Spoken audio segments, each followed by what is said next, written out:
Cash handouts are coming as countries do whatever it takes to survive the pandemic shock.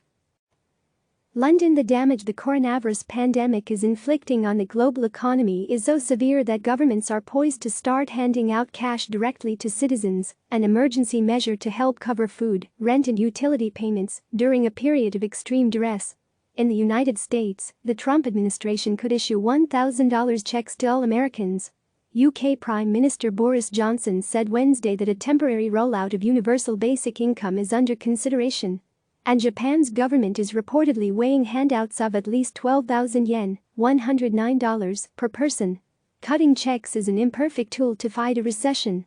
Economists describe the measure as more carpet bombing than precision strike. But as cities around the world are locked down, and with unemployment already starting to rise, many say it's necessary to temper the shock and grease the wheels of an eventual recovery. Former White House economist Kevin Hassett has warned that the coronavirus could spark another Great Depression.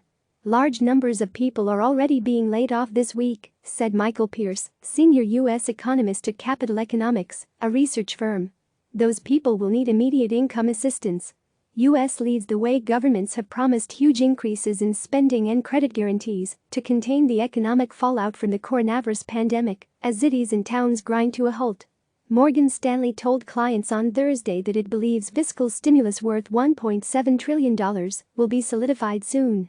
Together with massive stimulus from central banks, which continue to slash interest rates and pour trillions into the financial system, this will be substantial. But it's still not enough to offset the seismic blow to the global economy expected in the first half of 2020. Some countries and cities have already said they'll give out cash as part of their coronavirus response. Hong Kong said in late February that it would give 10,000 Hong Kong dollars, $1,288, to all permanent residents who are at least 18 years old. Australia said last week that it would pay 750 Australian dollars, $434, to pensioners and others who receive income assistance. But support for cash handouts in the United States could trigger a fresh wave of direct transfers from governments, which will need to do more to ease the pain as a global recession takes hold. The idea has caught on quickly among U.S. policymakers. Republican Senator Mitt Romney unveiled a proposal for $1,000 handouts on Monday, and by Tuesday, President Donald Trump was on board with issuing direct deposits in just 2 weeks' time. "We don't want people losing their jobs or not having money to live when they were doing very well just 4 weeks ago," he said at a press conference. "So we're going big, and that's the way it'll be." Cash transfers to Americans, part of a broader $1 trillion stimulus plan under discussion, would need to be approved by Congress, and the first wave could cost $250 billion. But there appears to be bipartisan support given the gravity of the situation. One Treasury Department memo suggests that a combined $500 billion in checks could be delivered. "It's a good starting place," Pierce said. The United States has taken similar action during previous times of crisis. President George W. Bush mailed out checks during the recessions of 2001 and 2008. Roughly 130 million households received tax rebates in the latter effort.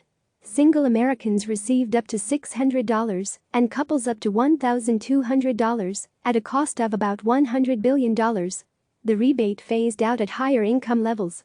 Europe could be next. In Europe, where countries are enacting strict shutdowns to try to bring the rapidly escalating caseload under control, such cash transfers would be unprecedented, according to Karsten Bresky, chief Eurozone economist at the Dutch Bank ING. But it looks like the logical next step for countries like Germany, France and Spain, which have pledged to do whatever it takes to support businesses and individuals, he said. This time around, generous social safety nets are unlikely to be adequate shock absorbers.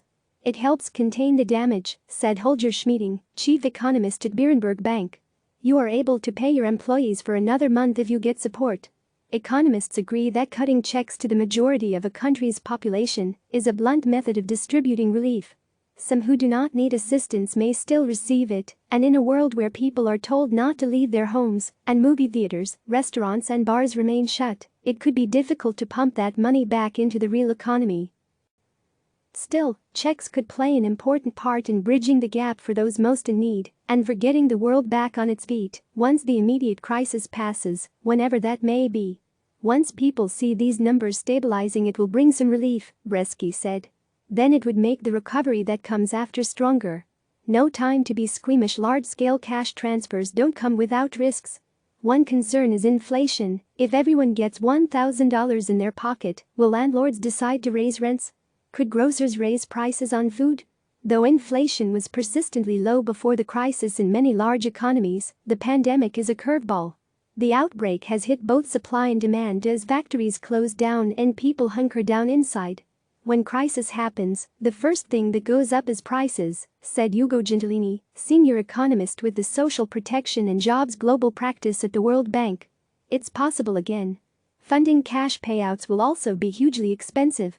Coupled with the vast sums promised via more traditional fiscal stimulus measures, they will cause national debt levels to rise astronomically. Global debt levels were already sky-high. Borrowings from households, governments and companies grew to $253 trillion during the third quarter of last year, according to the Institute of International Finance. That put the global debt-to-GDP ratio at over 322%, the highest level on record. But with interest rates at historic lows, borrowing is cheap. And many say now is not the time to worry about debt loads. The world is de facto at war, French economist Olivier Blanchard, former chief economist at the International Monetary Fund, said on Twitter this week. Let's not be squeamish. Click subscribe to receive the latest news.